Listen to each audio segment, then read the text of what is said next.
All right, so we can now set up ratios. How about finding a missing side? So now we're going to use that information that we did in the last video to solve for x. So first thing we do is look at where's my angle. My angle is right here. What piece of information am I given? And what piece of information am I trying to solve for? So I'm trying to solve for the opposite. Nothing's going on the hypotenuse, so no hypotenuse, no h. But I do have the adjacent. Okay, so I have opposite and adjacent. So I'm going to go back to SOHCAHTOA and look at where are opposite and adjacent together. There's OH, AO, or OA. Well, I need the OA. I need the opposite and adjacent. That goes with tangent. So that's how I know, am I going to use sine, am I going to use cosine, or am I going to use tangent? I'm going to use tangent. So tangent of an angle equals opposite over adjacent. That just comes straight from SOHCAHTOA. In this case, tangent of 16 degrees. So that theta is always your degrees, your angle. Okay. Equals, opposite is x, over adjacent is 16. Okay.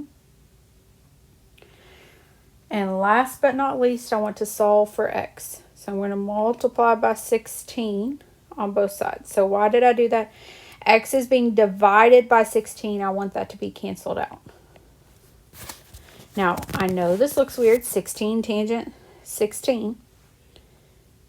But all we're going to do is type that in the calculator and find the answer. So, word to the wise, if you use the graphing Desmos, you must always remember to hit this little wrench and change it to degrees. If you're thinking to yourself, I'll never remember to do that, you need to go to desmos.com/scientific and it'll automatically be on degrees. Okay.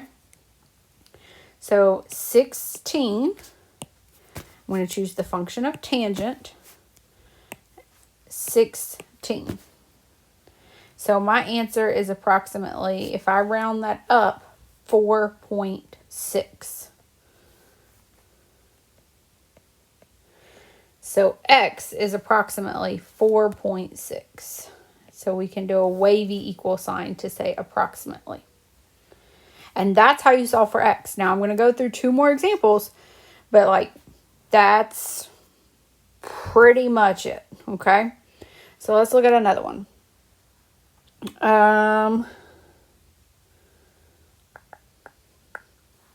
Let's do this one. Number 15. Here's my angle. I need to find the hypotenuse. And I know the adjacent. I know nothing about the opposite, so I'm going to choose the one that does not have an O in it. So going back up here, looking at the word SOHCAHTOA, the middle one does not have an O. Its cosine is equal to adjacent over hypotenuse. So cosine of the angle is equal to adjacent over hypotenuse. In this case, it's cosine 35 equals the adjacent is 13. You have to go in that order, adjacent and then hypotenuse. Now notice on this example, x is in the bottom. If x is in the bottom, to solve for x, all you do is trade places with the other side of the equal sign. So now I have x equals 13 divided by cosine 35. So